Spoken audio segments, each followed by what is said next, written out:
까치 설날은 어저께고요. 두구두구두구 우리 불장은 오늘이래요. 오늘이래. 아, 여러분 고음이 안 돼요. 요새 이 오프닝 멘트 때문에 보컬 레슨 받고 싶어요, 진짜. 아직 제가 설날은 아니지만 한복을 입은 김에 이렇게 까치 노래를 한번 불러봤습니다. 자, 드디어 올해 마지막 날이에요, 여러분. 25년도 어떻게들 보내셨나요? 제가 작년부터 연초에 버킷리스트 10개를 적어놓고 연말에 확인을 하거든요. 그래도 제가 올해 계획했던 일 중에 정확히는 2.5개 정도 이뤘더라고요. 이게 해보시면 버킷을 10개 적는 것도 굉장히 어렵습니다. 자, 여러분들도 댓글에 나 26년도에는 이걸 꼭 이루겠다. 별거 아닌 거여도 좋습니다. 적어주세요. 뭐 운동을 일주일에 한 번 하겠다. 밥 많이 먹겠다. 여행을 가겠다. 혹은 코인이 오르면 나 이거 진짜 꼭 해야지. 한번 댓글에 적어주세요. 말에는 또 여러분 힘이 있잖아요. 우리가 간절하게 외치다 보면 이루어집니다.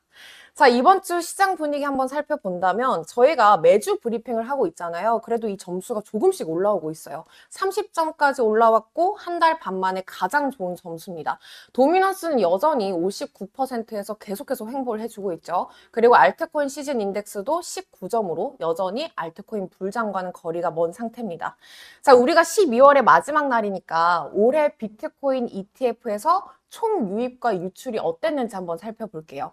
자, 12개월 중에 7개월이 유입, 5개월이 유출이었습니다. 자, 특히 그 중에서 우리가 유출이 가장 강했던 달을 2달 정도 꼽자면 연초에 트럼프 대통령의 관세 이슈가 나왔을 때 2월, 그리고 지난달이었죠. 11월에 아무래도 이 불확실성이 커지다 보니까 각각 35억, 34억 달러가 유출이 됐습니다.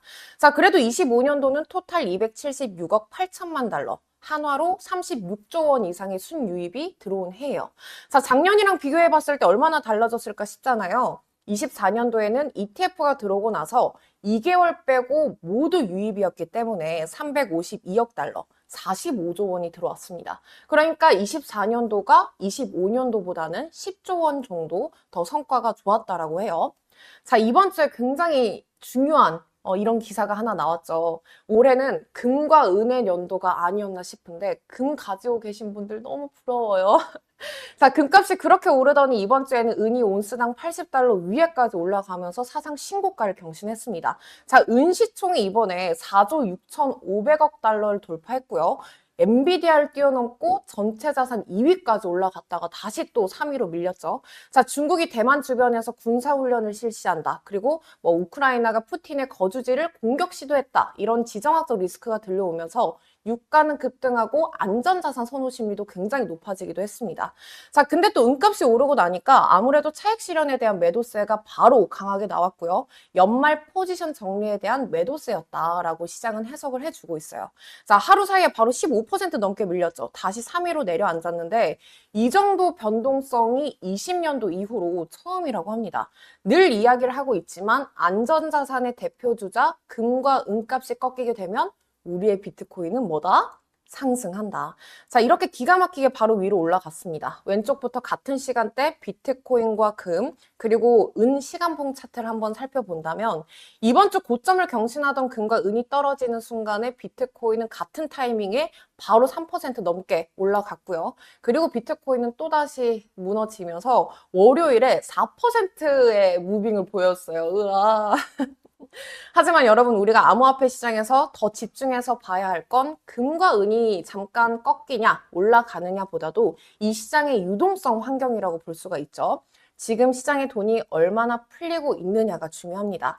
자, 비트코인은 지금 힘이 부족하지만 그래도 미국의 M2 서플라이는 공급량이 또 역대 최고치를 찍었습니다. 22.2조 달러를 위로 올라왔어요.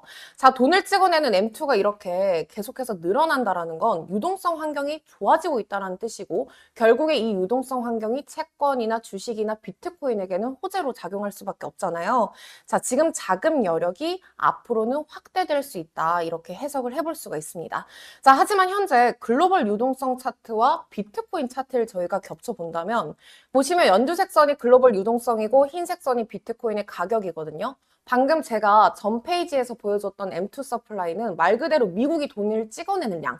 이 글로벌 유동성은 실제로 투자 시장으로 들어오는 돈의 흐름을 나타내는 종합 지표라고 보시면 되겠습니다. 각 나라의 중앙은행 자산, 미국의 M2 국채 시장, 레포 시장, 그리고 뭐 달러 유통량 등등 이렇게 묶어서 만든 유동성 지표예요. 자, 그런데 제일 최근 구간을 저희가 확대해서 본다면 연두 색깔 글로벌 유동성은 역사상 최대치를 경신을 했는데 비트코인 가격은 글로벌 유동성 기준으로 평균 이 밴드선 굉장히 아래쪽에 위치를 하고 있죠. 격차가 굉장히 많이 벌어져 있습니다. 자, 보통 이런 구간을 우리가 저평가 과매도 구간이라고 해석을 해요. 자, 지금 글로벌 유동성과 비트코인 가격 사이에 괴리가 벌어져 있다라는 건데 이런 경우가 종종 있었습니다. 20년도와 22년도가 그랬었죠. 하지만 이 괴리가 장기간으로 지속되는 경우는 없어요. 보통은 짧게는 2개월, 그리고 길게는 6개월 사이에 결국에는 커플링 현상을 보이면서 수렴을 할 수밖에 없습니다. 자, 지금 이 정도의 격차가 코로나 시절만큼 벌어지기도 했어요. 자, 우리가 앞으로 나오는 글로벌 유동성이 언제쯤 비트코인 가격과 수렴을 할지가 더 중요하겠죠. 자, 마지막으로 이번 주에 이더리움 관련해서 굉장히 중요한 이슈가 하나 나왔어요. 소개해드리도록 할게요. 자, 이더리움을 세상에서 가장 많이 들고 있는 기업 비트마인이 드디어 이더리움에 스테이킹을 한다라는 소식이 전해졌어요. 자, 2억 1,900만 달러, 우리 돈으로 거의 3조 원 가까이 되는 물량이죠. 자, 가지고 있는 물량의 25% 정도를 스테이킹 하기로 했습니다. 자, 이걸 보시면서 뭐야, 그럼 비트마인은 이때까지 그 정도 물량을 스테이킹을 하지 않았다라는 거야? 이렇게 하실 텐데 비트마인은 이 스테이킹을 하기 위해서 굉장히 오랫동안 준비를 해왔습니다. 자, 스테이킹으로 우리가 이자를 받는다라는 건 그만큼의 자금을 예치를 해서 이더리움 네트워크의 검증인으로 참여를 한다라는 뜻이잖아요. 비트마인은 자체 검증 네트워크까지 설계를 했고요. 심지어 그 스테이킹 수익으로 주주들에게 배당 지급하는 구조까지 만들어냈습니다. 자, 그리고 여러분 이거 기억하세요? 제가 10월에 한번 보여드렸었는데 비트마인도 우리처럼 마이너스예요. 이렇게 소개해드렸던 차트였죠. 자, 비트마인이 지금 들고 있는 이더리움의 미실현 손실을 나타낼 수 있는 온체인 데이터입니다. 자, 미실현 손익이라는 건 말 그대로 우리가 매도 버튼을 누르지 않고 가지고 있는 계좌에서 얼마나 손실이 났는지, 이익이 났는지를 체크를 할 수가 있어요.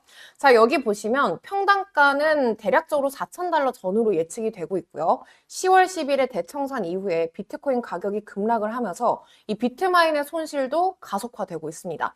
자, 그 이후에도 계속해서 비트마인은 매수를 했지만 현재 400만 개를 가지고 있고요. 이더리움 물량의 3.3% 이상을 차지를 하고 있죠.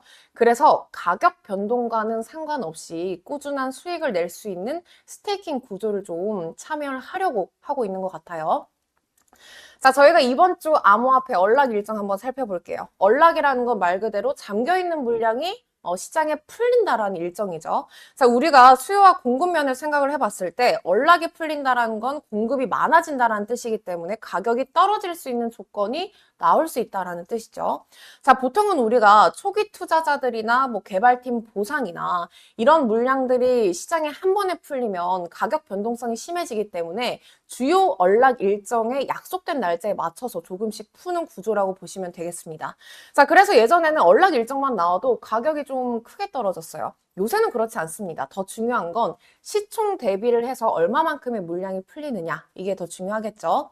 자, 여기에서 봐야 할 주요 코인들은 이제 1일에는 수익코인, 2일에 에테나, 3일에 옵티미즘 정도가 있는데 수익코인은 7,890만 달러, 시총의 1.5% 정도가 풀리고요. 옵티미즘도 시총 대비 1.6%다 보니까 생각보다 조금 물량이 커요. 그래도 단타 시장 정도에는 영향이 있겠죠. 자, 에테나는 2천만 달러 정도, 0.63% 정도라 과도하진 않습니다.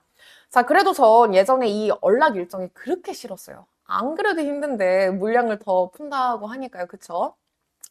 자, 여러분, 산타 할아버지가 연말에 제대로 일을 하지 못했습니다. 그래서 저희가 이번에는 까치 랠리를 기대해보면 어떨까라고 생각을 하는데 까치한테 제가 일을 좀 잘 시켜볼게요. 까치야, 제발 호박씨 좀 물어놔라! 얼씨구. 여러분, 이번 주 화이팅 하세요. 안녕!